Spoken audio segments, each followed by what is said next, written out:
हैं कैफ 1 का। ले आए जी ज़रा इधर। कल वाला क्वेश्चन हम कर रहे थे, तो क्वेश्चन यहाँ पे आके आपका होता था। इनफैक्ट डेप्रिसिएशन भी मैंने कैलकुलेट कर ली थी, ऐसा ही है।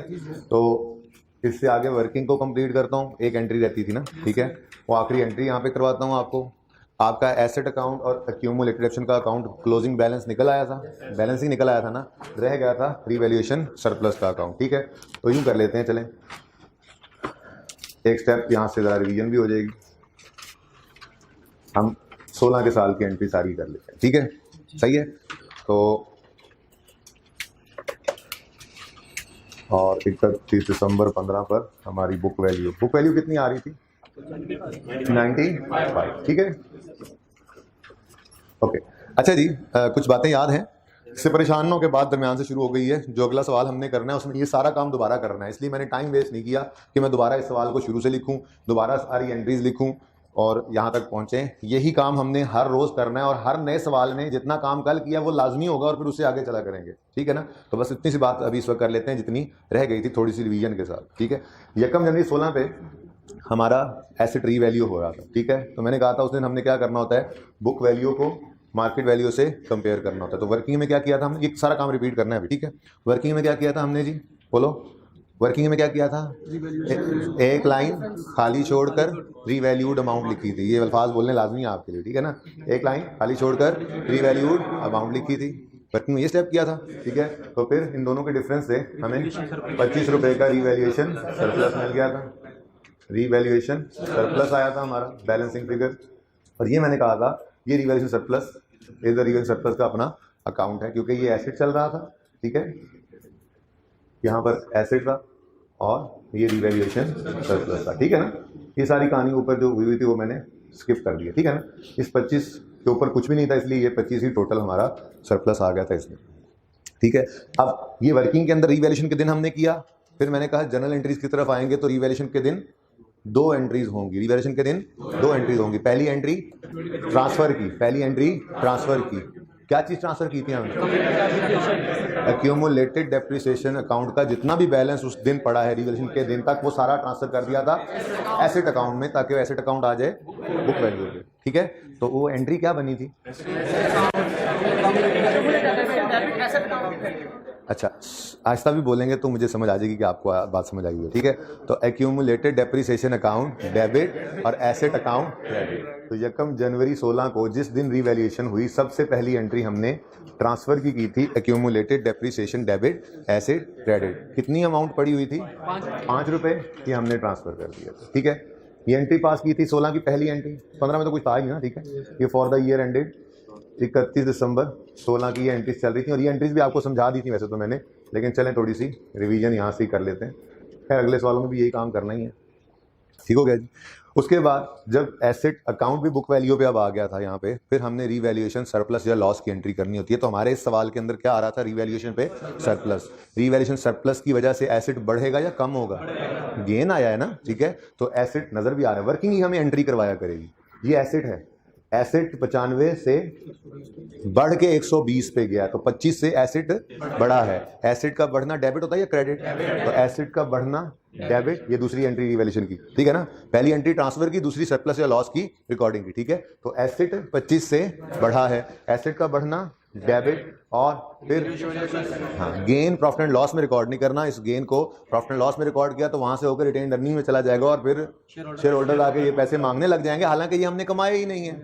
और दूसरी तरह की बात अगर करें तो वो क्या है कि जी ये अनरियलाइज्ड गेन है, अभी रियलाइज हुआ ही नहीं। तो फिर हमें क्या करना पड़ेगा, इसको अलग से इक्विटी के अंदर शो करना पड़ेगा रिटेन अर्निंग्स के नीचे, ताकि यूजर को पता लगे कि ये अभी हमने कमाया नहीं है। तो हमने इस गेन की एंट्री प्रॉफिट एंड लॉस में नहीं की थी, हमने इसकी एंट्री ओसीआई से रूट करना है, लेकिन वो वक्त आने के ऊपर कर लेंगे जब statement of change in equity का टॉपिक पढ़ेंगे ना, तो वहां पे जाके आपको वो पूरी पिक्चर क्लियर करूंगा। फिलहाल ये एंट्री बस ऐसे ही ज़हन में रख लें, ठीक है। वैसे तो ये एंट्री असल में है, असल में ये एंट्री क्या है? एसेट डेबिट रीवैल्यूएशन सरप्लस इन ओसीआई क्रेडिट।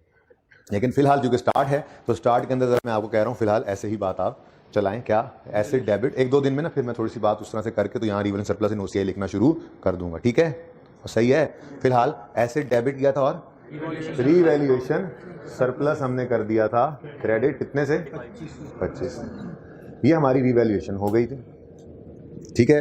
अब अगली बात आई थी हमारे सामने, एसेट रीवैल्यू हो गया है, उसको हमने क्या करना है, अब डेप्रीशिएट करना है। तो मैंने आपको चेंज इन एस्टीमेट के साथ इसको लिंक करके समझाया था कि जैसे एस्टीमेट में चेंज आए तो हम क्या करते थे, जिस दिन एस्टीमेट में चेंज आता था उस दिन की WDV को लेते थे और उसी दिन खड़े होकर रिमेनिंग लाइफ निकालते थे। ठीक है, हाँ रेजिडुअल रिवाइज हो तो वही लेनी है, ठीक है ना। यानी कि WDV at the date of change in estimate को डिवाइड करते थे रिमेनिंग लाइफ पे।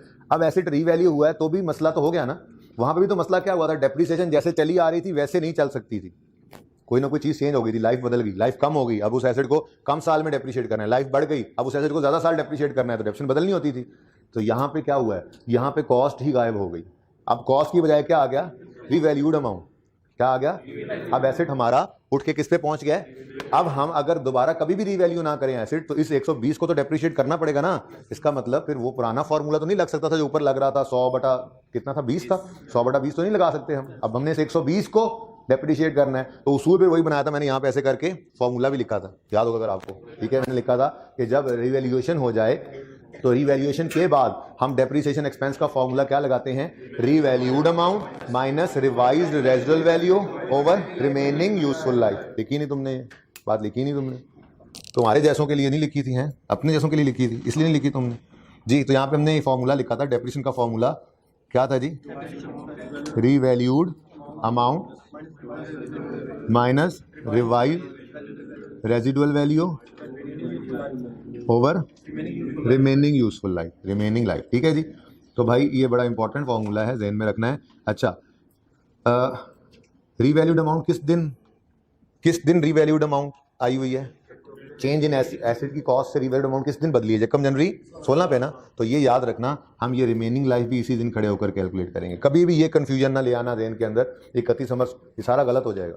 एसेट 1 साल अभी डेप्रिशिएट हुआ है, ठीक है, अगर आप 31 दिसंबर 16 पे खड़े होकर रिमेनिंग लाइफ निकालेंगे तो 2 साल माइनस हो जाएंगे, गड़बड़ हो जाएगी। ठीक है, तो हमेशा के लिए याद रखना कि हमने ये रिमेनिंग लाइफ जो निकालनी है हमेशा किस दिन खड़े होकर निकालनी है, जिस दिन एसेट रीवैल्यूएशन की डेट पे खड़े होकर। ठीक है, और सही है ना। तो फिर कल मैंने आपको ये समझाया था कि अब हमने क्या करना है, इस 120 को डेप्रिशिएट करना है, रेजिडुअल वैल्यू तो है नहीं इसलिए इसको साइड पे कर दो। तो रीवैल्यूड अमाउंट को डिवाइड करना है रिमेनिंग लाइफ से। रिमेनिंग लाइफ खड़े होंगे यहाँ पर 1 जनवरी 16 पे और कैलकुलेट करेंगे। ठीक है, एसेट हमने किस दिन खरीदा था, 1 जनवरी 15 पे, 1 जनवरी 16 तक कितने साल गुजर गए, 1, टोटल लाइफ कितनी थी 20 में से कितने निकल गए 1, बाकी कितने हैं 19। तो हमने 120 को डिवाइड कर दिया था 19 से। ठीक है, क्या आंसर आया था 6.3 113 कोई काम का मार्कर तुमने नहीं रखा, ये वाले चेक किए, मैंने चेक करके रखा आपका, ठीक है चेक करके सच्ची तुम चेक करके अपने हाथ में रखा करो मार्कर जी। अच्छा, अगली बात से पहले जरा ये एंट्री तो कर लें। 63 की entry, depreciation expense debit accumulated depreciation 6 point, तो जो चेंज किए थे वो ले गए, वो दूसरे मार्कर्स ले गए हैं, यही थे यार। ओके, अच्छा जी एंट्री भी हो गई थी, अकाउंट्स में भी हो गई थी, एक आखिरी एंट्री में करके चला गया था, मैंने समझाया नहीं था, अब आज उसकी साइंस समझते। ठीक है, मेरे ख्याल में वर्किंग भी पूरी होती जा रही है। 31 दिसंबर 15 पर डेप्रीसिएशन 10/20 कितनी आई थी, 100/20, चलो जी 5 आई थी। ठीक है ना। अब सिचुएशन देखें, अगर हम एसेट को रीवैल्यू ना करते तो हमारी डेप्रिसिएशन कितनी हुआ करती थी, 5 की डेप्रिसिएशन। अगर हम एसेट को रीवैल्यू ना करते तो हर साल कितनी डेप्रिसिएशन आती, तो फिर इस साल की डेप्रिसिएशन भी कितनी आती, 16 की, 15 में भी 5 आई ना डेप्रिसिएशन, स्ट्रेट लाइन मेथड था। अगर हम एसेट को रीवैल्यू ना करते तो इस साल भी डेप्रिसिएशन कितनी आती, 5। अब जरा सोच के ध्यान से मेरी बात का जवाब देना है। हमने रीवैल्यूएशन की अपवर्ड, एसेट की वैल्यू बढ़ गई ना, एसेट की वैल्यू बढ़ी तो डेप्रिसिएशन भी, डेप्रिसिएशन क्या है, एक्सपेंस है। ठीक है, एक्सपेंस का बढ़ना प्रॉफिट को, ये बात मानते हो। अच्छा, अब हुआ क्या है, हमने एसेट को रीवैल्यू किया जब अपवर्ड, तो एसेट अपवर्ड रीवैल्यू होने की वजह से डेप्रिसिएशन एक्सपेंस बढ़ गया, और डेप्रिसिएशन एक्सपेंस के बढ़ने की वजह से प्रॉफिट कम हुआ, और प्रॉफिट का कम होना अल्टीमेटली रिटेन्ड अर्निंग्स को भी कम ही करता है ना। प्रॉफिट मींस रिटेन्ड अर्निंग्स, बोलो, या यूं कह ले रिटेन्ड अर्निंग मींस प्रॉफिट। ठीक है ना, तो प्रॉफिट का तो डायरेक्ट इंपैक्ट है, अगर प्रॉफिट ज्यादा होगा रिटेन्ड अर्निंग्स ज्यादा होंगी, प्रॉफिट कम होगा रिटेन्ड अर्निंग्स कम होंगी। अब मेरा मसला सुनिएगा, मेरी तकलीफ सुनिएगा, इस वक्त मुझे क्या तकलीफ हो रही है इस बात से। प्रूडेंस कॉन्सेप्ट आया, उसने आगे कहा भाईजान आप इस 25 के गेन को प्रॉफिट एंड लॉस में लेकर नहीं जा सकते। हमने उसकी बात मान ली, हम गेन को प्रॉफिट एंड लॉस में लेकर नहीं गए, लेकिन फिर हमने भी प्रूडेंस को जाते हुए पकड़ लिया आपसे। हमने कहा हमारी बात भी सुनो, तुमने इस एसेट के ऊपर होने वाले रीवैल्यूएशन गेन को प्रॉफिट एंड लॉस में नहीं ना डालने दिया, ठीक है, लेकिन इस एसेट के रीवैल्यू होने की वजह से इंक्रीमेंटल डेप्रिसिएशन हमें 1.3 मिलियन की पड़ गई है। ये 1.3 मिलियन की जो डेप्रिसिएशन बढ़ी है रीवैल्यूएशन की वजह से, इस वजह से हमारे प्रॉफिट्स 1.3 मिलियन से कम हुए हैं और इस वजह से रिटेन्ड अर्निंग्स भी कम हो गई हैं। अब तुमने डायरेक्ट रिटेन्ड अर्निंग्स की बात अगर करें तो प्रॉफिट्स मतलब रिटेन्ड अर्निंग्स, तुमने एक 25 का गेन हमें रिटेन्ड अर्निंग्स में नहीं ऐड करने दिया, तो फिर उस 25 के गेन की वजह से जो हमें डेप्रिसिएशन एक्सपेंस इजाफी पड़ा है, हमें फिर वो भी रिवर्स करने दो। लॉजिकल है बात, देखो ना, या तो हमें वो गेन रिकॉर्ड करने देता तो फिर हमें इस इंक्रीमेंटल डेप्रिसिएशन पे भी कोई एतराज ना होता, लेकिन हमने इस एसेट के ऊपर होने वाले 25 के गेन को प्रॉफिट एंड लॉस में रिकॉर्ड नहीं किया, लेकिन इस रीवैल्यूएशन अपवर्ड रीवैल्यूएशन की वजह से डेप्रिसिएशन एक्सपेंस में 1.3 का क्या आ गया, इंक्रीज, जिस वजह से प्रॉफिट 1.3 से क्या हो गया, एक्सपेंस का बढ़ना प्रॉफिट को कम ही करता है ना। तो हमने कहा भाई अब ये जो हमारे प्रॉफिट्स के अंदर कमी आई है, हम इसको भी क्या करना चाह रहे हैं, रिवर्स, ठीक है। तो उसने कहा ठीक है कर लो। अब बेसिकली ये जो एंट्री मैंने कल करवाई थी, ये इंक्रीमेंटल डेप्रिसिएशन की एंट्री थी, ठीक है। वैसे ज़बानी आपको बताया तो ज़बानी 1.3 निकला, ज़बानी कैसे निकला, 5 की डेप्रिसिएशन होती अगर रीवैल्यू ना करते, 6.3 की हुई है तो कितनी ज्यादा हुई।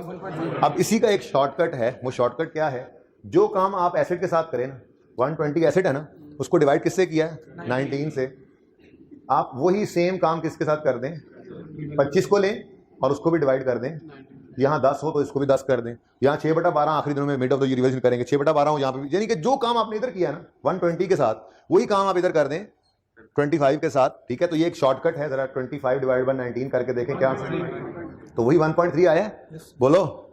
तो ये हमने 1.3 यहाँ से माइनस किया, इस 1.3 की मैंने आपको एंट्री सिखानी थी, ठीक है। अब आपने उर्दू के अंदर 4 पॉइंट्स लिखने हैं, ठीक है, जिनकी वजह से अब ये एंट्री हमारी बनने जा रही है, ठीक है। ये एंट्री जो है ना, ये सबसे मुश्किल एंट्री है, सबसे मुश्किल एंट्री जो आपको समझ नहीं आती, लेकिन ये 4 जुमले आसान आसान से लिखें, ये एंट्री खुद ब खुद बन जाएगी, ठीक है जी। तो लिखना शुरू करें, पॉइंट नंबर 1 लिखें, ये इसमें स्टार लगा लें, इस एंट्री की जगह पे स्टार लगाएं, एंट्री तो कल कर ली थी ना, मैंने लिख दी थी, उस पर स्टार लगाएं और स्टार लगा के पेज के टॉप पे या बॉटम पे कहीं पे 4 लाइनें लिखने की जगह हो, वहां पे स्टार को ले आएं और लिखना शुरू करें। पॉइंट 1, इसके बाद कोई एंट्री नहीं, आप लिख सकते हो सही है, इसके बाद कोई एंट्री नहीं है, इस जहां पे एंट्री हुई पड़ी है नीचे 3-4 लाइनें खाली हैं तो फौरन बाद लिख लें, इसके बाद कोई एंट्री अब हमने नहीं करनी, ठीक है। लिखें जी पॉइंट 1, अपवर्ड रीवैल्यूएशन की वजह से, अपवर्ड रीवैल्यूएशन अपवर्ड हुई है ना, तो बोलो रीवैल्यूएशन डाउनवर्ड भी हो सकती है, बोलो। हाँ, हमारा एसेट 95 में पड़ा था, हमने 120 पे उसको हम ले गए, तो ये अपवर्ड है।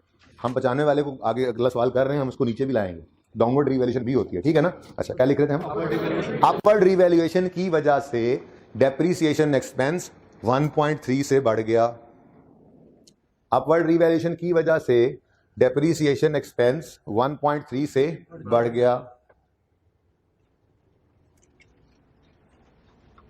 फुल स्टॉप के बाद इसी को कंटिन्यू करें। एक्सपेंस के बढ़ने की वजह से प्रॉफिट 1.3 से कम हो गया, एक्सपेंस के बढ़ने की वजह से प्रॉफिट 1.3 से कम हो गया, फुल स्टॉप।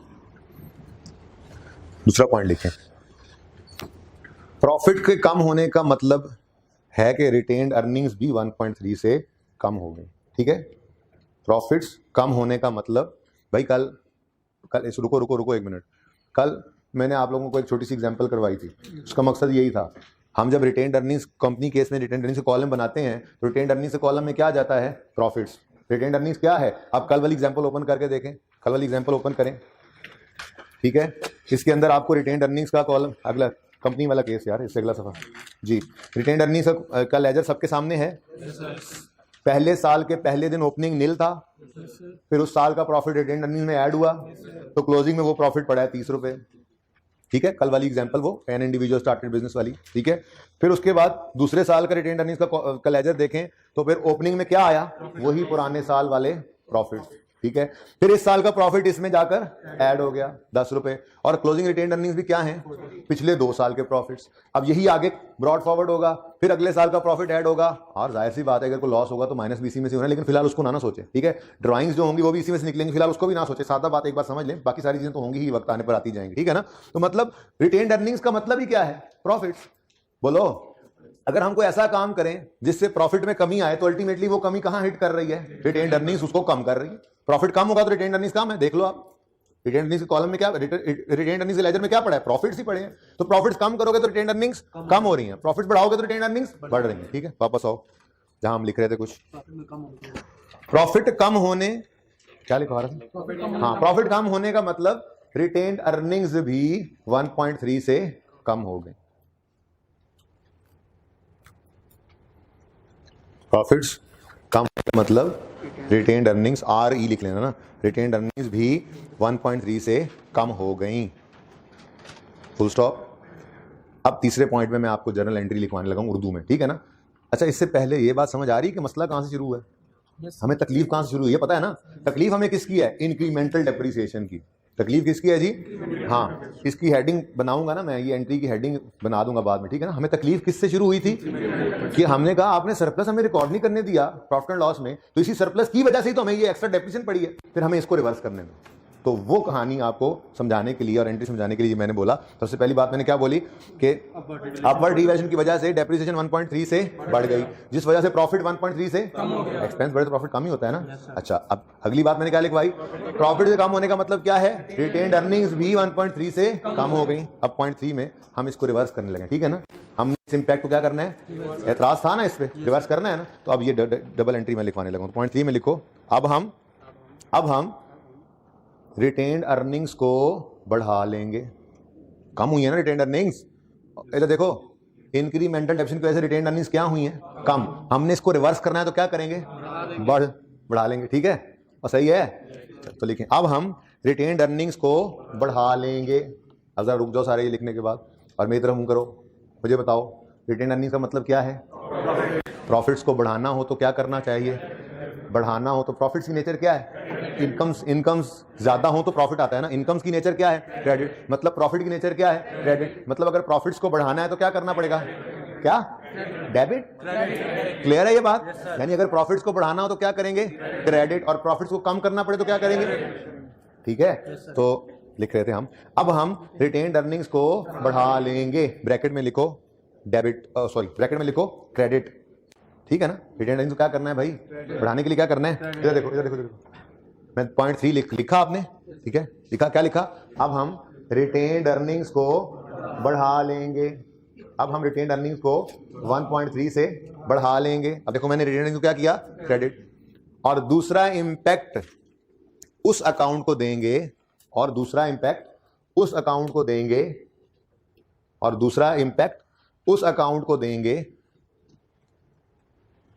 जिसे सरप्लस आने पर बढ़ाया था, और दूसरा इंपैक्ट उस अकाउंट को दे देंगे जिसे सरप्लस आने पर बढ़ाया था, यानी रीवैल्यूएशन सरप्लस अकाउंट, ठीक हो गया।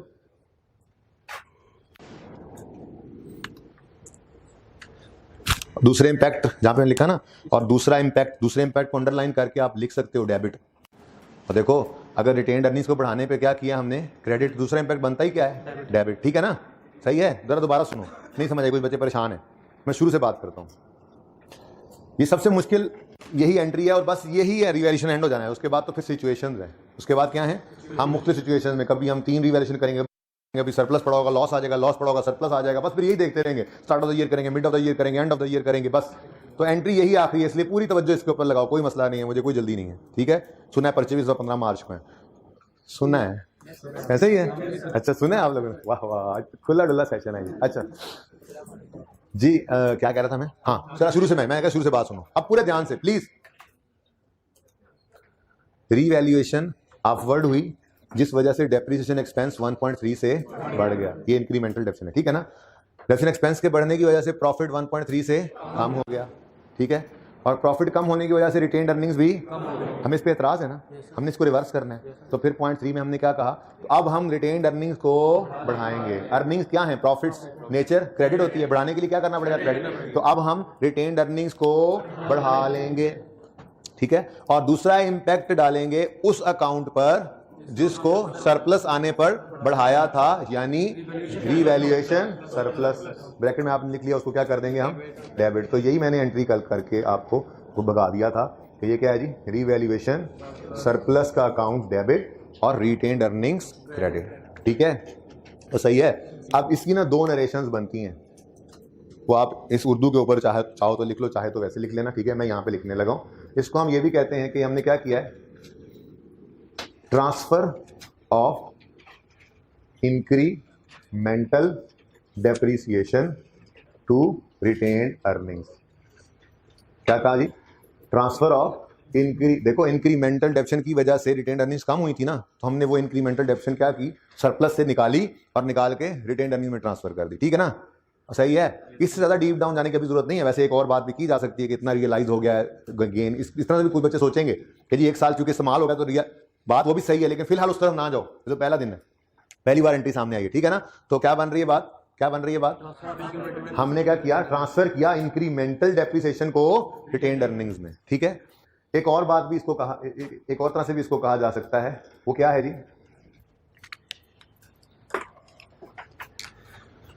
भाई मेरे ना मैसेज किसी को कर दें कि मेरे टीए को कहें जरा क्लास में आ रहे हैं, जज़ाकल्लाह। अच्छा, दूसरी बात, आपको नहीं लगता कि ये जो डिक्रीज इन प्रॉफिट आया 1.3 का, ये आर्टिफिशियल डिक्रीज है? मेरी बात पे गौर करो, हमारा प्रॉफिट 1.3 से कम हुआ है, 1.3 से डिक्रीज हुआ है। ये क्या एक्चुअल में डिक्रीज है? एक्चुअल में क्या हमने ये एसेट बेचा है अभी? ये 25 का गेन तो अभी हमने कमाया ही नहीं है, हमारे एसेट ने ये गेन तो अभी हमें दिया ही नहीं था, लेकिन इसकी रीवैल्यूएशन के मॉडल पे जाने की वजह से हमारी डेप्शन 1.3 से बढ़ गई, जिसकी वजह से प्रॉफिट 1.3 से, तो ये तो एक आर्टिफिशियल डिक्रीज इन प्रॉफिट है ना। तो बोलो, हमने क्या किया, इस आर्टिफिशियल डिक्रीज इन प्रॉफिट के इंपैक्ट को क्या कर दिया, रिवर्स कर दिया। ये ज्यादा बेहतर लग रही है बात, ठीक है। 1.3 से जो प्रॉफिट में कमी आई है, ये आर्टिफिशियल कमी है कि एक्चुअल कमी है? ये 1.3 का खर्चा एक्चुअल में हो गया है? नहीं नहीं, पड़े पड़े एसेट 120 पे उठा के हमने ले लिया, 25 से बढ़ा, जिस वजह से डेप्शन 1.3 से बढ़ गई, जिसकी वजह से प्रॉफिट 1.3 से कम हो गया। ये जो इंक्रीज है प्रॉफिट में, ये तो आर्टिफिशियल है। तो हमने क्या किया, हमने इस आर्टिफिशियल डिक्रीज पे एतराज है भाई, सॉरी डिक्रीज पे, प्रॉफिट डिक्रीज हुआ, ठीक है। तो आर्टिफिशियल डिक्रीज पे हमें क्या है, एतराज है, तो हम उसको क्या कर देंगे, रिवर्स कर देंगे। क्या कर देंगे, रिवर्स कर देंगे, ठीक है। तो reversal of artificial decrease in profits कह सकते हैं इसको, ठीक है। अब करते क्या है, बस प्रॉफिट्स को जो है वो डायरेक्ट प्रॉफिट एंड लॉस तो हमारे सामने है नहीं, ना ही हम उसको हिट करेंगे, हम डायरेक्ट इस प्रॉफिट्स का इंपैक्ट क्या करते हैं, रिटेन्ड अर्निंग्स के ऊपर ही हिट कर देते हैं, ठीक है। तो आखिरी बार जरा बात दोबारा सुन लो, उसके बाद नोट छोड़ करना, आखिरी बार बात दोबारा सुन लो। अपवर्ड रीवैल्यूएशन हुई, जिस वजह से नजर भी आ रहा है, लेकिन हम इस तरह से नहीं कंपैरिजन करेंगे, 5 और 6.3 शॉर्टकट बता दिया आपको, ठीक है ना। तो जो ये डेप्रिसिएशन आई है, ये क्या है, इंक्रीमेंटल है ना, ठीक है, ज्यादा डेप्शन पड़ गई। अच्छा, अब मैंने क्या लिखवाया कि अपवर्ड रिवर्सन की वजह से 1.3 से डेप्शन एक्सपेंस बढ़ गया, जिस वजह से प्रॉफिट 1.3 से, जिसका मतलब कि रिटेन्ड अर्निंग्स भी 1.3 से कम हो गई, लेकिन ये आर्टिफिशियल डिक्रीज है, हमें इसको रिवर्स करना है, हमें इस पर एतराज है, हमें इसको रिवर्स करना है। तो अब हम क्या करेंगे, अब हम रिटेन्ड अर्निंग्स को वापस बढ़ा लेंगे, ठीक है। रिटेन्ड अर्निंग्स क्या है, प्रॉफिट्स हैं, प्रॉफिट्स का बढ़ना क्रेडिट करना पड़ेगा, रिटेन्ड अर्निंग्स हो गई क्रेडिट, और डेबिट करेंगे उस अकाउंट को जिसे सरप्लस आने पर बढ़ाया था, यानी रीवैल्यूएशन सरप्लस, ठीक है। तो ये एंट्री क्या है जी, transfer of incremental depreciation to retained earnings भी कहते हैं इसको। जरा और टेक्निकल बात करें तो मैं यूं कहूंगा कि हमने reversal of artificial decrease in profit किया है। आर्टिफिशियल डिक्रीज इन प्रॉफिट जो आया था उसको क्या कर दिया हमने, रिवर्स कर दिया, ठीक है। कुछ बात थोड़ी बहुत हजम हुई है, थोड़ी बहुत होगी तो काफ़ी है, ठीक है। आहिस्ता आहिस्ता मजीद हाजमा बेहतर होता जाएगा। अब यहाँ पर क्या हुआ था जी, यकम जनवरी 16 पे एसेट से 25 रुपए की एंट्री पड़ी थी, asset debit revaluation surplus rate, ये वाली, ठीक है। बाकी दोनों अकाउंट्स तो आपके क्लोज हो गए थे ना, ठीक है। अब इस अकाउंट के अंदर ये एंट्री पड़ी, रीवैल्यूएशन सरप्लस डेबिट, और दूसरी तरफ रिटेन्ड अर्निंग्स हम बना नहीं रहे, क्योंकि रिटेन्ड अर्निंग्स के अंदर और भी बहुत कुछ होता है, ब्रॉड डाउन हमें नहीं पता, ठीक है जी। फिर प्रॉफिट्स फॉर द ईयर हमें नहीं पता, कोई डिविडेंड वगैरह, चलो अभी ड्राइंग्स ही कही जाओ, कोई ड्राइंग्स हैं वो हमें नहीं पता, ठीक है। तो हम तो ये अकाउंट बना ही नहीं सकते, इसलिए ये अकाउंट बनाने की ज़रूरत कतन नहीं है, ठीक है। हम क्या करेंगे, हम बस डबल एंट्री जैसे करते हैं, कोई एक अकाउंट ना भी कैश की एंट्री एडिशन की करते थे ना, एसेट में एडिशन की एंट्री करते थे तो करते थे एसेट डेबिट कैश, कैश के लेजर बनाते थे। उसमें यही मसला होता था ना, ओपनिंग का नहीं पता और डेबिट्स और क्रेडिट्स का नहीं पता, तो हम नहीं बना सकते थे वो अकाउंट, तो ये नहीं बनाने की जरूरत, ठीक है। बस एंट्री दिमाग में कर लेंगे इसकी। तो एंट्री क्या पड़ी, revaluation surplus debit retained earnings credit, ठीक है। असल में तो ये बात है, ठीक है ना, लेकिन यहाँ पे हम सिर्फ ये डेबिट कर देंगे, ये अकाउंट हम फिलहाल नहीं बनाएंगे, ठीक है। यहाँ पे क्या कर देंगे जी, 31 दिसंबर 16, तो 31 दिसंबर 16 पर क्लोजिंग बैलेंस कितना आ जाएगा, 20.7, ये अकाउंट भी आपका क्लोज। इधर देख लो, वर्किंग और लेजर्स आपके मैच करते होंगे। वर्किंग में एसेट मैच नहीं करेगा, हाँ एसेट, क्योंकि एसेट कॉस्ट पे है या रिवेन्यू अमाउंट पे अक्यूमुलेशन लग पड़ी है, तो वो एसेट का क्लोजिंग और अक्यूमुलेशन का क्लोजिंग नेट करोगे तो वो वर्किंग के 113.7 से मैच कर जाएगा। अगले सवाल में देख लेते हैं, ठीक है। कोई क्वेश्चन है तो पूछें यार। ये मार्कर्स का इशू आ रहा है, कोई एक बच्चा जरा बाहर निकल के किसी को भी सामने को मिले तो बुला दें प्लीज, तंग हो रहा हूँ बहुत।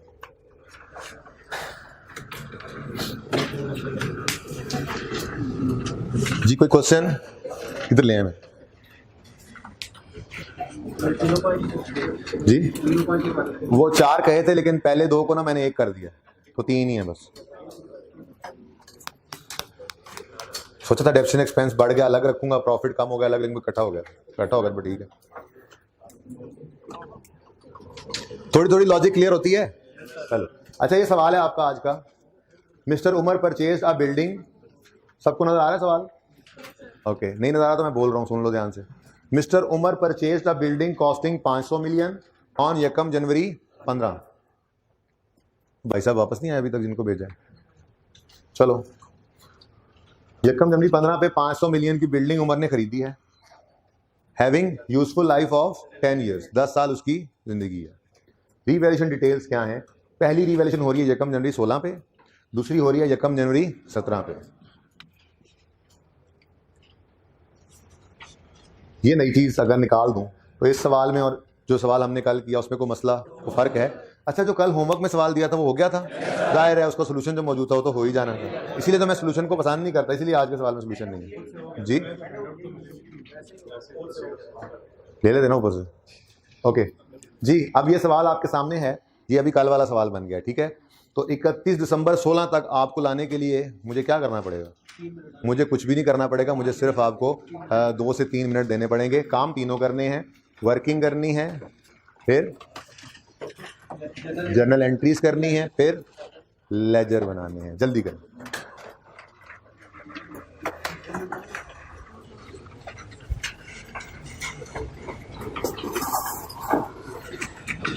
यार वो भाई गए हुए आई नहीं अभी तक, भाग तो नहीं गए?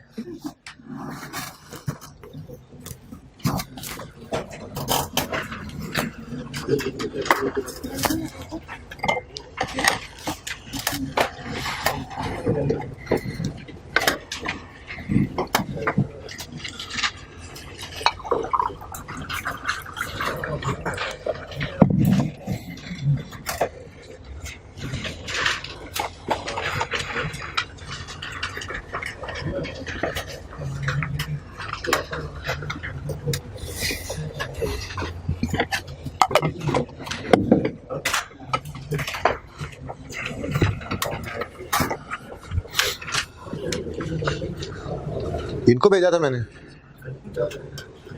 डस्टर कहाँ है ये? भाई इन्हीं को, यही गए थे वो यारो, किधर गया मुंडा? वो आया जरा मुझे बताना, अब किसी और को भेजूं तो वो भी ना साथ मिल जाए उसको, पता लगे बाहर कोई चीज बंट रही सी।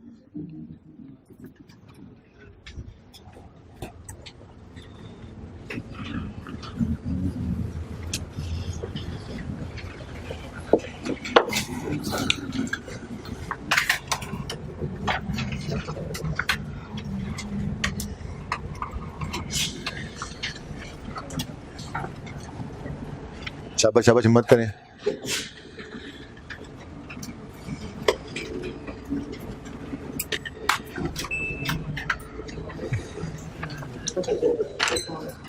नहीं तुम इतनी देर क्यों लगा के आए हो?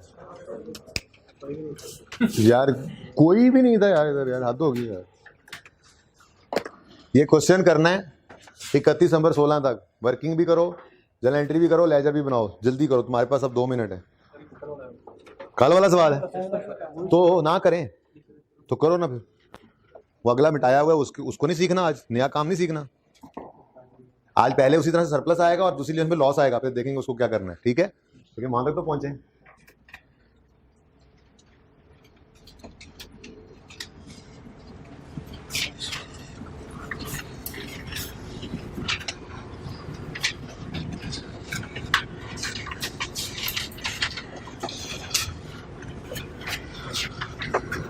भाई वर्किंग में ना एक कॉलम की जगह छोड़नी है आपने, फिर ना कहना बताया नहीं।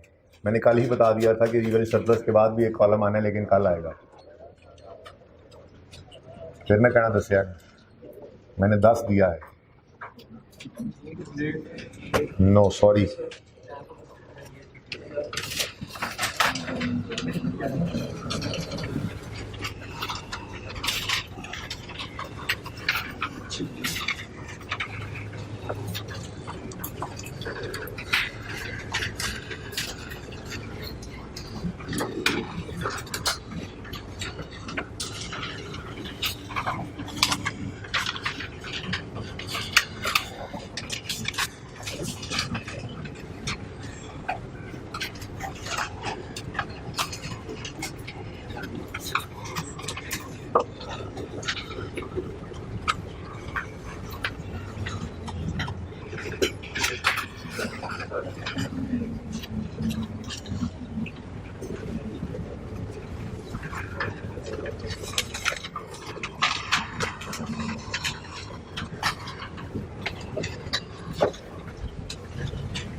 जी कितने बच्चे पहुंच गए यहाँ तक?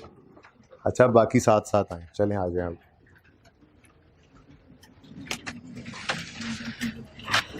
कितने बच्चे कहते हैं अगर सिर्फ 30 सेकंड और मिल जाए तो हम भी पहुंच जाएंगे? 1 मिनट दिया।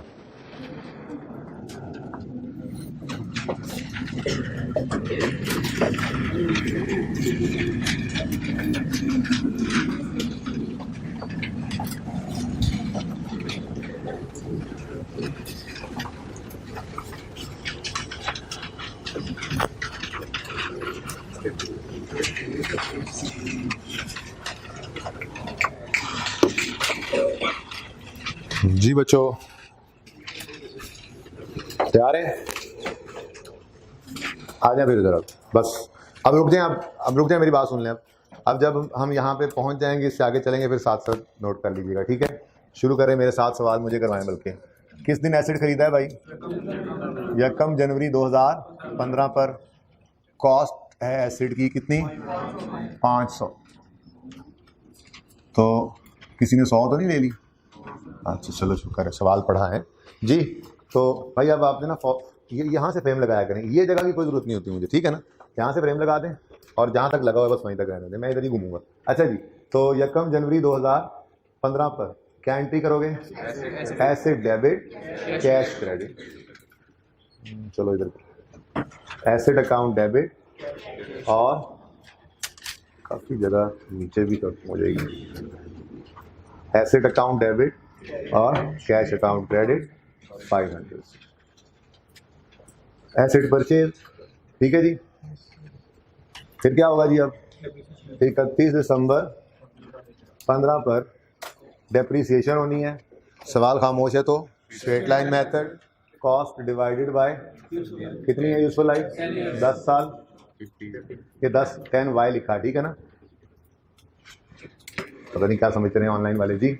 50 की डेप्रीसिएशन आ गई और बुक वैल्यू आ गई 450।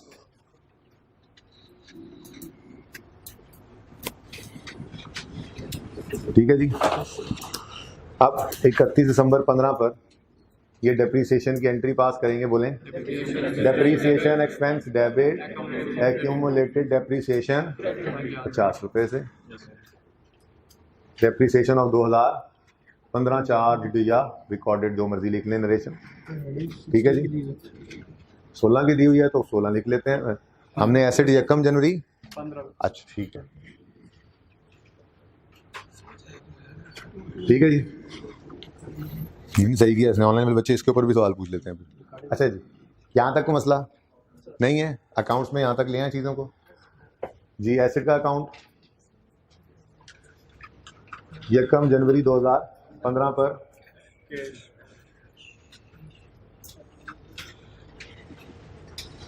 ओके जी। एसेट डेबिट कैश क्रेडिट 500 से, फिर उसके बाद डेप्रीसिएशन की एंट्री इस अकाउंट में करेंगे हम, एक्यूमुलेशन अकाउंट में। तो 31 दिसंबर 15 पर depreciation expense debit accumulated depreciation credit. अब किसी को अगर ये नज़र नहीं आ रहा किसी वजह से तो मैं बोल तो रहा हूँ, सिंपल सा एक लेजर है एक्यूमुलेशन का, बचपन से बनाते आ रहे हैं, ठीक है भाई। ये इधर तक लेके आए ज़रा, यहाँ पे चमक तो नहीं पड़ रही कैमरा में है। बहरहाल जी ऑनलाइन वाले बच्चों, ये एक्यूमुलेशन का अकाउंट है, मेरे पास और जगह कोई नहीं है और मैं कुछ भी मिटाना नहीं चाह रहा, ठीक है। मैं चाह रहा हूँ सारी पिक्चर सामने। तो एक्यूमुलेशन का अकाउंट है जिसमें मैंने depreciation expense debit accumulated depreciation credit की एंट्री पास की है 50 की 31 दिसंबर 15 पे, ठीक है जी। तो कोई इतनी बड़ी बात नहीं है, ओके जी। तो 31 दिसंबर 2015 पर एसेट अकाउंट का क्लोजिंग कितना आ जाएगा जी, बैलेंसिंग फिगर 500, ठीक है जी। ये 500 मैंने बोल दिया, किसी को नज़र नहीं आ रहा माजरत के साथ, या फिर इसको बंद कर देते, लेकिन आगे रिवॉल्यूशन भी देखनी है ना, चले। उसके बाद 31 दिसंबर 15 पर एक्यूमुलेटेड डेप्रीसिएशन अकाउंट का क्लोजिंग बैलेंस आ गया 50 और ये अकाउंट भी क्या हो गया जी, क्लोज, ठीक है। अब 16 शुरू हो तो सबसे पहला काम क्या किया जाता है, क्लोजिंग बैलेंसेस को ओपनिंग बनाते हैं। तो इनको यहीं पे कर लिया करो ना, क्लोजिंग को ओपनिंग। यकम जनवरी 16 पे एसेट का ब्रॉड डाउन, तो इनको कैड डाउन नजर नहीं आ रहा था, हमको ब्रॉड डाउन नजर आ जाएगा। फिर यकम जनवरी 15 पर 16 पर सॉरी यकम जनवरी 16 पर brought down accumulated depreciation account का आ गया 50, ठीक है। ऐसा भी नजर आ रहा है क्या मैं बोल रहा हूँ, ठीक है ओके। अच्छा जी, अब आते हैं जी रिवैल्यूएशन की तरफ। यकम जनवरी 16 को इधर देखें, यकम जनवरी रिवैल्यूएशन डिटेल में क्या कह रहा है जी। यकम जनवरी 16 पे एसेट 900 मिलियन पे चला गया है, एसेट 900 मिलियन पे चला गया, ठीक है। इधर ही बैठ जाओ यार। अब रिवैल्यूएशन करनी है तो तरतीब वही रखेंगे, ठीक है, सही है ना।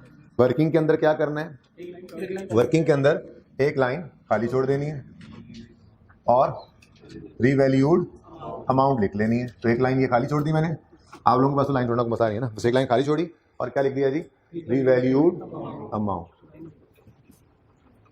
कितनी है जी, 900। ले अब हमने क्या करना है, हाँ इस बुक वैल्यू को इस रीवैल्यूड अमाउंट यानी मार्केट वैल्यू से क्या करना है जी, कंपेयर करना है। तो 450 वाला एसेट जो है वो कहाँ पे पहुंच रहा है, 900 पर। तो बढ़ रहा है कम हो रहा है, तो 450 रुपए से बढ़ गया, ये 450 क्या आ गया, रीवैल्यूएशन सरप्लस, रीवैल्यूएशन सरप्लस आ गया जी बैलेंसिंग। और ये रीवैल्यूएशन सरप्लस के कॉलम में हमारे पास नजर आने लग जाएगा 450 का, और कुछ नहीं है उससे ऊपर। तो फिर यही है हमारा यकम जनवरी 16 पे रीवैल्यूएशन सरप्लस का बैलेंस, ठीक है। ये क्या हुआ भाई, क्या हुआ है, ये रीवैल्यूएशन हुई। वर्किंग में क्या करते हैं, एक लाइन खाली छोड़कर रीवैल्यूड अमाउंट लिखते हैं, दोनों का कंपैरिजन करते हैं, रीवैल्यूड अमाउंट और बुक वैल्यू को, और सरप्लस या लॉस निकाल लेते हैं, ठीक है। अब आते हैं एंट्रीज की तरफ। एंट्रीज में क्या करते हैं जी, नहीं दो एंट्रीज नहीं बोला एसेट, हाँ यार क्लास का टाइम तो नहीं हो गया भाई जी। रिवैल्यूएशन के दिन क्या करते हैं भाई, जर्नल एंट्रीज दो होती हैं, दो जर्नल एंट्रीज करते हैं। पहली एंट्री ट्रांसफर की, एक्यूमुलेशन अकाउंट के अंदर जितना बैलेंस पड़ा उसे एसेट में ट्रांसफर करते हैं, और दूसरी एंट्री सरप्लस या लॉस की रिकॉर्डिंग में। बार बार लॉस क्यों बोला हुआ, अभी अगली रिवैल्यूएशन में लॉस आ रहा है, ठीक है ना। तो पहला काम हमेशा क्या करना है, ट्रांसफर, दूसरा काम सरप्लस हो या लॉस उसकी रिकॉर्डिंग, ठीक है। तो ट्रांसफर के लिए कल हमने सहारा लिया था, इधर ले, कल हमने सहारा लिया था एक्यूमुलेटेड डेप्ट अकाउंट के अंदर पड़े हुए 50 का। मैं कह रहा हूं कि जरूरी तो नहीं है कि वो आपसे लेजर भी मांगे और जर्नल एंट्री भी मांगे। अगर सिर्फ जर्नल एंट्री मांग ले तो क्या पहले लेजर बना के देखोगे कि एक्यूमुलेशन अकाउंट के अंदर कितना बैलेंस पड़ा है? उसका आंसर है नहीं। तो हम इस मोहताजी से निकल आते हैं, हम डायरेक्ट एंट्री की तरफ आते हैं। कोई मुश्किल काम नहीं है, अगर आप अपने एंट्रीज के अंदर ही ऊपर देखेंगे तो आपको नजर आ जाएगा कि आज तक एक्यूमुलेटेड डेप्ट अकाउंट के अंदर कितना बैलेंस गया है, एसेट, कैश, डेप्ट और ये एक्यूमुलेटेड। तो आज तक एक्यूमुलेशन अकाउंट के अंदर कितना बैलेंस गया हुआ है, 50, यानी कितना बैलेंस इसमें पड़ा है। अच्छा, अगर 2 साल बाद रिवैल्यूएशन होती तो फिर 50 और 50 100 पड़ा होता, 3 साल बाद होती तो ये एंट्रीज देख के पता लग जाता ना कि ये एक्यूमुलेशन क्रेडिट तो हुआ है, कभी डेबिट नहीं हुआ, तो फिर सब कुछ वहीं पे पड़ा होता। बात समझ रहे हो ना, ठीक है। लेकिन फिलहाल तो स्टार्ट है ना, स्टार्ट तो आज दूसरा ही दिन है, तो एक ही डेप्रिसिएशन अभी तक पड़ी हुई थी एक्यूमुलेटेड डेप्ट अकाउंट के अंदर, वो कितनी है, 50। कितनी है? अब इस 50 को क्या करना है, ट्रांसफर करना है कहाँ, एसेट अकाउंट में, ताकि एसेट अकाउंट आ जाए बुक वैल्यू पे। तो फिर ट्रांसफर की एंट्री क्या है, बोलो सब, एक्यूमुलेटेड डेप्रिसिएशन। तो यकम जनवरी, एक minute, for the year ended heading दे लूँ, फॉर द ईयर एंडेड 31 दिसंबर 16। इस साल में सबसे पहले दिन ही क्या हो गया, रिवैल्यूएशन हो गई। और रिवैल्यूएशन के दिन हमेशा याद रखना कितनी एंट्रीज हुआ करेंगी, 2। पहली एंट्री ट्रांसफर की, ट्रांसफर की एंट्री पास होने वाले बच्चे सब बोलेंगे, accumulated depreciation debit asset credit. देखा, बुलवाना आता है ना, एक्यूमुलेशन डेबिट एसेट क्रेडिट कितने से, ये देखो जितना पड़ा था वो अब डेबिट करके इसको हमने खाली कर दिया, नील हो गया ये, ठीक है, सही है। ये हमने क्या किया जी, ट्रांसफर ऑफ एक्यूमुलेटेड डेप्रिसिएशन। इतनी ही नरेशन काफी है ना, पहले दिन लिख लिया सारा कुछ, पर्चे में तो बस लिखो क्या, transfer of accumulated depreciation to asset account, बहुत ज्यादा लिखना है तो बस, ठीक है। सेकंड क्या है जी, सरप्लस या लॉस की रिकॉर्डिंग। हमें क्या आ रहा है, सरप्लस या लॉस। अच्छा, अब हमारी ये वर्किंग ही हमारे साथ एंट्री करवाया करेगी, ये याद रखना। भी आगे मुश्किल एंट्री जब बनेगी ना तो ये वर्किंग ही हमें एंट्री करा रही होगी, ठीक है। वर्किंग को देखो, एसेट है, एसेट बोलो, एसेट की नेचर क्या होती है, रियल। सरप्लस की नेचर क्या होगी, क्रेडिट। ये पता होना चाहिए, ठीक है ना। अब एसेट हमारे सामने, एसेट की नेचर क्या है, डेबिट। तो एसेट 450 से प्लस मतलब बढ़ रहा है, प्लस नजर आ रहा है ना, 450 रुपए से एसेट बढ़ा, एसेट का बढ़ना डेबिट, वर्किंग हमें करवा रही है एंट्री। तो एसेट अकाउंट हो गया डेबिट कितने से, 450 से, और रीवैल्यूएशन सरप्लस क्रेडिट 450 से। कल शायद OCI वाली बात करूं, फिलहाल जरा ये पक्का करना है, ठीक है, कि रूट कहां से करते हैं और क्या होता है, ठीक है ना। कल इंशाल्लाह सोचूंगा, कल नहीं तो परसों, जब भी देखेंगे, जब आप इस पे कंफर्टेबल हो जाएंगे तो, ठीक है, और सही है। अच्छा, होगी दोनों एंट्रीज, रिवैल्यूएशन के दिन खड़े होकर दोनों एंट्रीज हो गई। अकाउंट्स में करना चाहो तो इनको अकाउंट्स में भी कर लो, कर लेते हैं। पहली एंट्री, एक्यूमुलेटेड को ट्रांसफर कर दो एसेट अकाउंट में, एक्यूमुलेटेड डेप्रिसिएशन यकम जनवरी 16, और ये एसेट अकाउंट यकम जनवरी 16। सेकेंड एंट्री, एसेट डेबिट 450 से, और चलो यहां बना लेते हैं अब, रीवैल्यूएशन सरप्लस क्रेडिट कितने से, 450 से, यकम जनवरी 16। यहाँ पे एसेट गुजारा हो जाएगा, छोटा सा अकाउंट हो गया। यहाँ पे क्या लिखोगे जी, रीवैल्यूएशन सरप्लस। अभी क्लोज करके देख लो इसको, ये रीवैल्यूड अमाउंट शो करेगा। एसेट अकाउंट पहले कॉस्ट पे था, अब रीवैल्यूड अमाउंट पे आ गया, ठीक है ना। लेकिन एक्यूमुलेशन अलग ही रखनी है फिर भी, सही है। होगी दोनों एंट्रीज, चलें आगे। नेक्स्ट इशू क्या आएगा, 31 दिसंबर 16 पर हमें ये एसेट डेप्रिशिएट करना पड़ेगा, ठीक है। तो डेप्रिसिएशन के लिए अब 500/10 रेलेवेंट, क्योंकि हमारा एसेट कहाँ पे पहुंच गया, तो हम रीवैल्यूड अमाउंट को डेप्रिशिएट करेंगे रिमेनिंग लाइफ पे, और रिमेनिंग लाइफ निकालेंगे 31 दिसंबर 16 पे खड़े होकर। नहीं, बस ये याद रखना है, डेप्रिसिएशन रिवैल्यूएशन के बाद जब पहली डेप्रिसिएशन हो उस दिन कभी भी खड़े होकर आपने रिमेनिंग लाइफ निकालनी, उससे एक डेट पीछे रीवैल्यूड अमाउंट जहां आ रही है ना, रिवैल्यूएशन का दिन होता है वो, ठीक है ना, उस दिन खड़े होकर रिमेनिंग लाइफ निकालनी है, ठीक है। ये बार बार बोल रहा हूं, आपका रोजगार सामने नजर आ रहा है, हद होगी, ऊपर एक डेप्शन पड़ी है, आप 10 में से 1 माइनस करें 9 कर लें, मुश्किल सवालों के लिए बात कर रहा हूं। अब बड़े हो गए ना, तो ऐसे सवाल नहीं होगा यकम जनवरी से शुरू कराएगा तो तरतीब से चलाएगा। वो यकम जनवरी से कहेगा एसेट आया था और खड़ा होगा वो 2015 है ना, 2025 के अंदर खड़ा होगा, 2020 के अंदर खड़ा होगा, कहेगा डायरेक्ट लेके आओ। तो ये सारी चीज़ों का पता होना, बेस में डलेंगी तो तभी जरूर समझ आएगी ना, तो बेस में इनको डालना जरूरी है इन बातों को। तो छोटी छोटी बातें जहन में रखनी है, मुश्किल सवालों में यही जाकर काम देंगी। ठीक है, सही है ना। तो हाँ जी, यकम जनवरी 15 को जो एसेट खरीदा था, यकम जनवरी 16 तक कितना पुराना हो गया? 1 साल। टोटल लाइफ कितनी थी? 10 में से 1 गया तो 9 अच्छा जी, कितना? 100। अच्छा, अब इस 100 को देखते ही पता लग रहा है कि इधर 50 आना है, क्योंकि इंक्रीमेंटल डेप्थ नहीं आती है ना इधर। लेकिन हमने ऐसे थोड़ा ही देखना है, हम तो शॉर्टकट लगाएंगे। जो हशर एसिड के साथ किया, 900 के साथ जो किया वही 450 के साथ कर दो, ताकि जैसे जैसे ये एसिड कम हो। इसकी एक वजह ये भी होती है इंक्रीमेंटल डेप्थ को चार्ज करने की। चलो लॉजिक एक आधी और आ जाए, चलो 2-3 तो आई समझ। एसिड को डेप्रिशिएट करते रहे तो उसका सरप्लस पड़ा रह गया, फिर एसिड खत्म हो जाएगा, सरप्लस पड़ा होगा। तो हम क्या करते हैं, जैसे ऐसे एसिड डेप्रिशिएट होता है वैसे वैसे सरप्लस को भी कम करते जाते हैं, ताकि जब एसिड खत्म हो उसका सरप्लस भी साथ ही। एक बहुत टेक्निकल बात है, वो मैं कह रहा हूँ अभी ना सोचो। कुछ बच्चे सोच रहे होंगे कि ये एसिड यूज हुआ है ना तभी रियलाइज हो गया थोड़ा सा, नहीं छोड़ो इस बात को भी ना सोचो। ठीक है, 2-3 दिन में फिर किसी वक्त सोच लेंगे। ठीक है, चलें आगे। कितना आ गया जी? 450 डिवाइड बाई 9, बोलो 50। ठीक हो गया। अब ये दोनों एंट्रीज करनी होंगी हमने। ठीक है, ये कितने पे आ गया? 800 पे। और ये सरप्लस की बुक वैल्यू आ गई। भाई बुक वैल्यू का मतलब क्या होता है? किताबों में चीज कितने पे पड़ी है। तो ये एसेट की बुक वैल्यू है, ये रिवैल्यूएशन सरप्लस की बुक वैल्यू है। कोई एतराज तो नहीं इसके बुक वैल्यू कहने पे आप? ठीक है, ये हमारे पास आ गया जी 31 दिसंबर 16 का एसेट और सरप्लस का बैलेंस। ठीक है, अब ये 100 की और ये 50 की एंट्री करनी है। 100 की एंट्री करवा दो भाई। 31 दिसंबर 16, बोलो बोलो बोलो। Depreciation expense debit, accumulated depreciation credit 100 से। दूसरी एंट्री, अच्छा मजे की बात है, ये भी वर्किंग एंट्री करा रही है हमें। सरप्लस की नेचर क्या है? क्रेडिट। इसमें जब जब इंक्रीज आएगा तो ये क्या होगा? क्रेडिट। और जब इसमें डिक्रीज आएगा तो क्या होगा? तो एंट्री तो यहां से भी हो सकती है, वो लंबी बात याद नहीं रखनी, तो वो तो लॉजिक थी। ठीक है, तो सरप्लस क्या हो रहा है? रिवर्स सरप्लस क्या हो रहा है? डेबिट। क्या कम क्या हो रहा है? डेबिट। और ये हमने क्या करना है? इंक्रीमेंटल डेप्रिसिएशन का इंपैक्ट रिवर्स करना है, ये आर्टिफिशियल डिक्रीज इन प्रॉफिट्स को रिवर्स करना है। तो डेबिट कर देना है सरप्लस को, क्रेडिट कर देना है रिटेन्ड अर्निंग्स को। ठीक है, तो यही एंट्री सीखी है हमने, बोलो। तो revaluation surplus debit retain earnings credit 50। ठीक है जी। और लंबी अंग्रेजियां क्या लिखनी, बस ये लिख देना इसके नरेशन में, transfer of incremental depreciation to retained earnings to R E. ठीक है ना, सही है जी। नहीं भाई, नरेशन नीचे लिखते होते हैं हम, ये नरेशन है।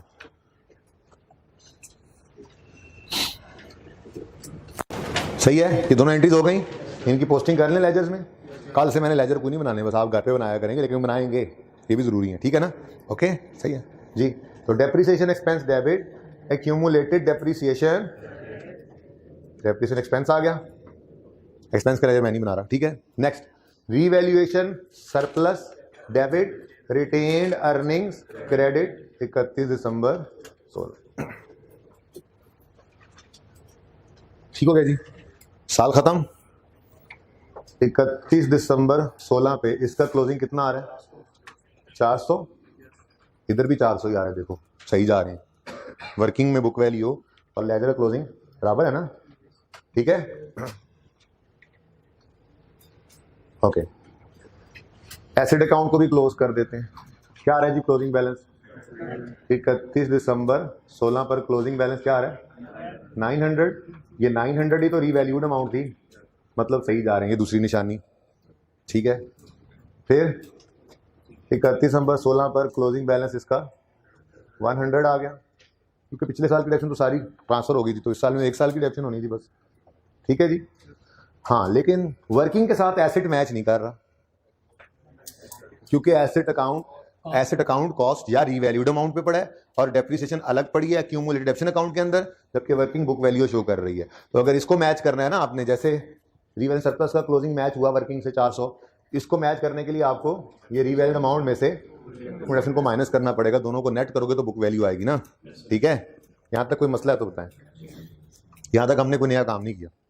ठीक है, नया काम शुरू होता है अब आखिरी 10-15-20 मिनट में। ठीक है, वैसे 10 मिनट का काम है। करें शुरू? ओके, आए जी, पर्दा हटाते हैं। भाई साहब जी मैं पर्दा हटाने लगा, इधर इधर। यकम जनवरी 17 पे एसेट दोबारा रीवैल्यू हो गया, क्या इजाजत नहीं है? बिल्कुल है।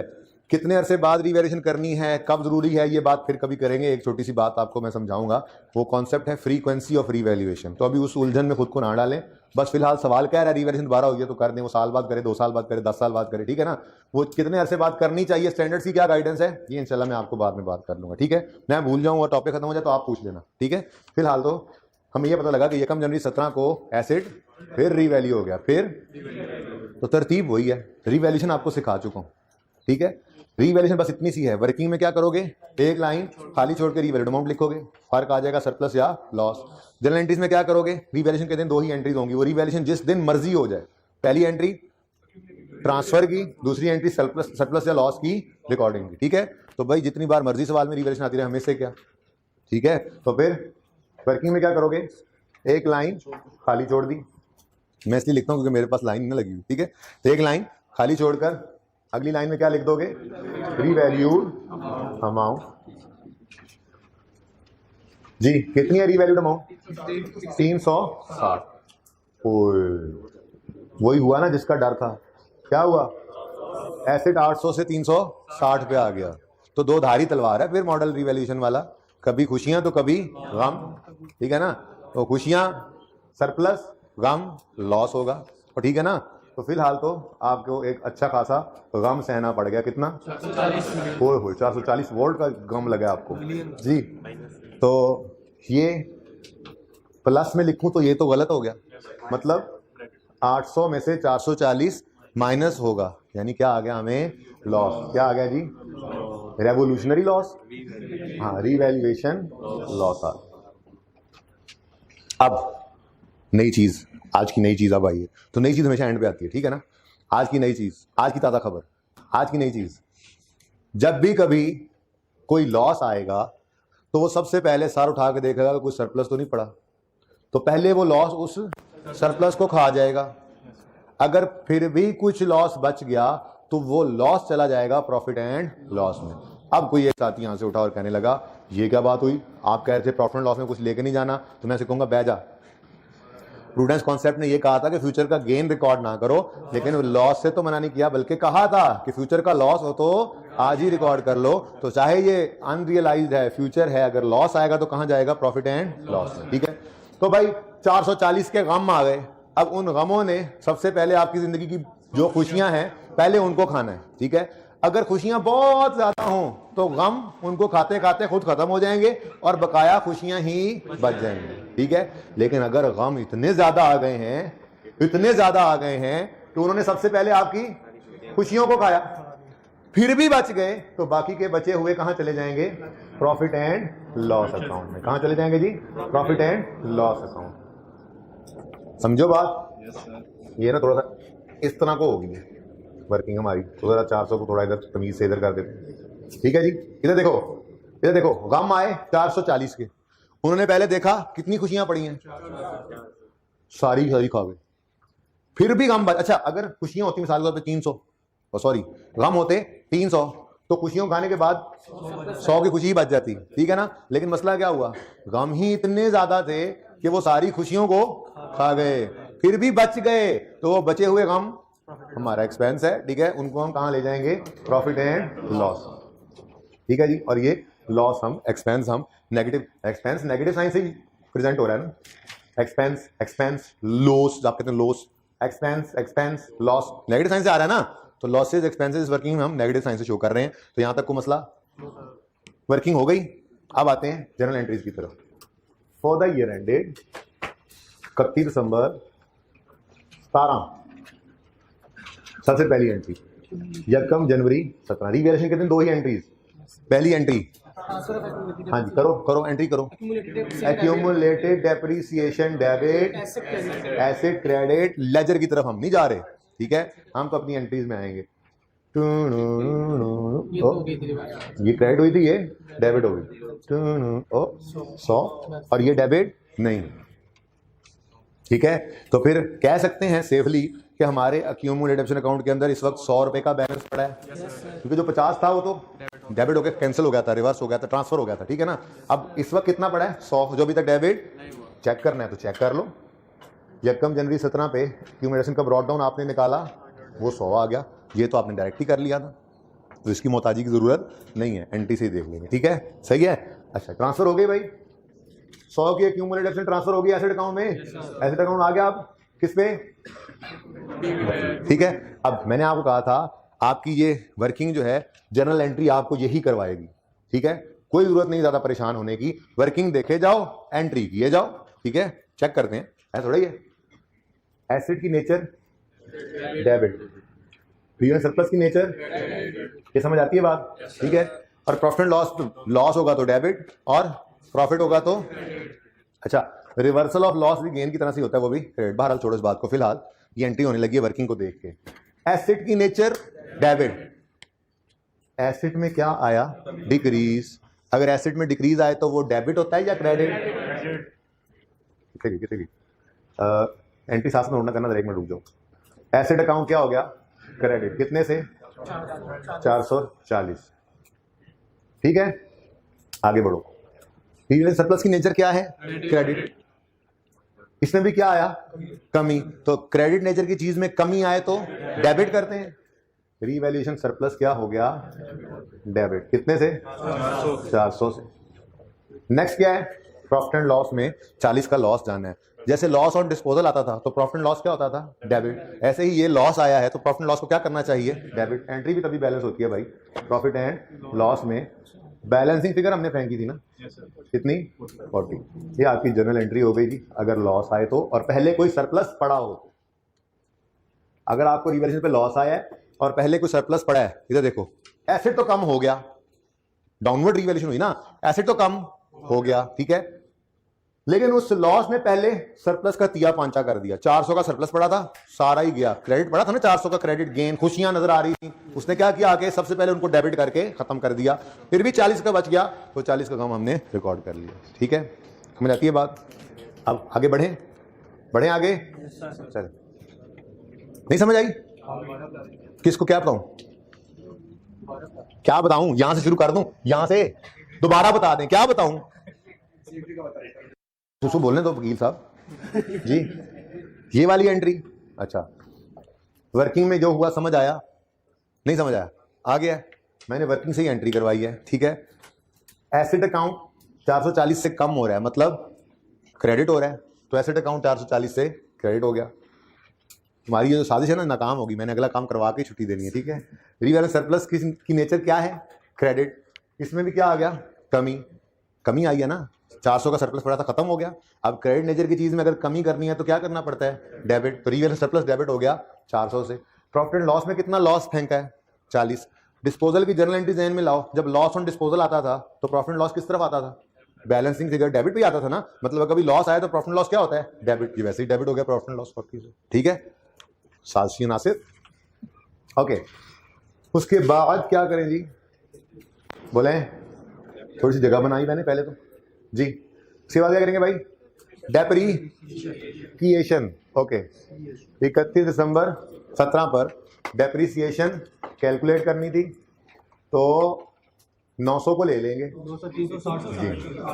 रीवैल्यूड अमाउंट लेटेस्ट वाली लेनी है, रीवैल्यूएशन। अच्छा, अगर ये दोबारा रीवैल्यूएशन ना होती तो अगले 9 साल तक यही फॉर्मूला लगता था, 100 100 100 100 100 100, 9 साल बाद जो एसेट खत्म, ठीक है ना, स्ट्रेट लाइन मेथड जो है। लेकिन चूंकि दोबारा रीवैल्यूएशन हो गई है तो फिर मजबूरन हमें दोबारा इस फॉर्मूला को चेंज करना पड़ेगा, ठीक है। तो 360 को हम नहीं, ऐसे नहीं, ऐसे नहीं। किस दिन? यकम जनवरी 17 पे खड़े होकर रिमेनिंग लाइफ निकालनी है। अब आपने ऊपर देख ली 2 डेफिनेशन फटाफट कह दिया, मैं कह रहा हूं नहीं, किसी मुश्किल वक्त की तैयारी अभी से करो। यकम जनवरी 17 पे रीवैल्यूएशन हुई है, हमने इस दिन खड़े होकर रिमेनिंग लाइफ निकालनी है। हम एसेट की डेट ऑफ परचेज को पकड़ेंगे। आसान है ये काम तो, कि आप 2 डेप्रिसिएशन देखें। पर्चे में अगर इस तरह सवाल कर रहे हो तो ऐसे ही कीजिएगा, 2 नजर आ गई, 2 डेप्रिसिएशन मतलब 2 साल गुजर गए तो टोटल में से 2 माइनस कर दो। लेकिन मैं तो कह रहा हूं मुश्किल के लिए तैयार तो हो जाओ, कभी को मुश्किल आना पड़े तो, ठीक है। तो यकम जनवरी 17 पे खड़े होकर हम रिमेनिंग लाइफ निकालने लगे। एसेट खरीदा कब था? जमाई ना लो, एसेट खरीदा कब था? यकम जनवरी 15 पे। यकम जनवरी 17 तक कितने साल गुजर गए? 2। टोटल लाइफ थी 10, कितने गुजर गए? 2, बाकी कितने हैं? ये प्रैक्टिस करते रहे आप, ठीक है जी। डिवाइडेड बाय 8, और इस 40 के साथ भी वही असर कर दो। अच्छा, इसकी एक्सप्लेनेशन कल, क्योंकि टाइम खत्म हो गया, ठीक है? बताओ जी। 45 और यहाँ पे +5 आएगा, ये माइनस है ना, इसको उल्टाने के लिए क्या करते हैं, वर्किंग में ये करना है, लेकिन इसकी जनरल एंट्री कोई नहीं होगी, रिलैक्स हो जाए। वो क्यों नहीं होगी, अब ये लॉजिक तो इंशाल्लाह कल ना, इसके ऊपर तो 10-15 मिनट लग जाने। जैसे ये 3 पॉइंट्स मैंने लिखवाए थे ना पिछली एंट्री के लिए, वैसे ही इसके लिए भी लिखवाने पड़ेंगे। तो फिलहाल चूंकि एंट्री नहीं है तो जिंदगी सुकून में, एंट्री नहीं करते किताबों में, बस इतनी सी बात लिखी होती है कि एंट्री नहीं करनी इसकी, ठीक है ना? मैं आपको लॉजिकली बात समझाने की कोशिश करूंगा, लग रहा आ जाए। बहरहाल ये क्या आ गया जी, बुक वैल्यू 31 दिसंबर 17 पे क्या आ गई, 315, और ये -35 पे पड़ा होगा, ठीक है? यहां हमारा सवाल होता है खत्म जी। तो इस 45 की एंट्री बताएं। 31 दिसंबर 17, depreciation debit, accumulated depreciation credit कितने से, 45 से, और 31 दिसंबर 17 पर where is red marker, camera वाले भाई, रेड मार्कर मैं खुद ढूंढूंगा। अच्छा जी, मैं बात करने लगा हूं, देखें ये एंट्री हमने कर ली, मैं भी टिक करता हूं एंट्रीज आपके साथ, अभी रिवाइज करके छुट्टी तभी मिलेगी, ठीक है? मैं बात करने लगा हूं इस 5 की, मैं क्या कह रहा हूं जी, इस 5 की नो एंट्री, इस 5 की, तो आपको तकलीफ होगी अगली, फिर वर्किंग में क्यों लिखा भाई, उसको किसी दिन फिर प्रूव करूंगा, ये लिखना जरूरी है, ठीक है? इसके बगैर आगे जाके कोई गड़बड़ हो जाती है, तो वो गड़बड़ इंशाल्लाह प्रूव करेंगे जब कोई और सवाल करेंगे। अभी तो दूसरा दिन है ना, अभी तो आप पैदा हुए हैं रिवैल्यूएशन में, तो चलना तो सीख ले, ठीक है? तो बहरहाल इसकी कोई एंट्री नहीं करनी, ये तो मैं कल आते ही समझाऊंगा इंशाल्लाह, ठीक है ना? ये कल आते ही बात करेंगे। फिलहाल 31 दिसंबर 17 पे ये जो 5 है, इसकी कोई एंट्री हम नहीं करेंगे, नो एंट्री ऑफ +5, ठीक है भाई? तो सही है, इसको कल इंशाल्लाह हम प्रूव करेंगे कि क्यों नहीं की हमने एंट्री, ओके? अच्छा अब इधर देखो, हाँ ओके, मैं करता हूं ओके तुम लोगों को।